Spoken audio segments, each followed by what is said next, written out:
Personally, I don't think technology changes human nature. It changes human life. It gives us sometimes much better living conditions, better health, better food.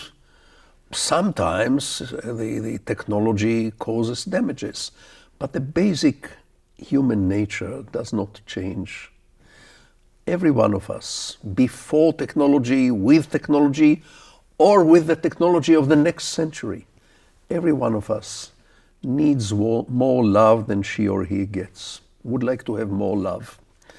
Every one of us would like to be more understood than she or he are understood.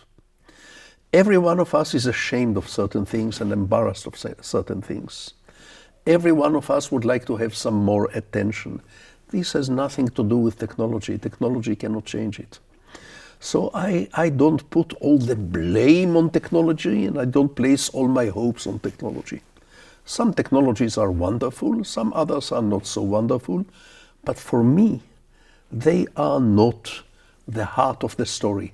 The heart of the story is the human heart, the human nature, the human sexuality, the human hopes and dreams. Technology may, well, it may help, it may not help, but it is not the essence.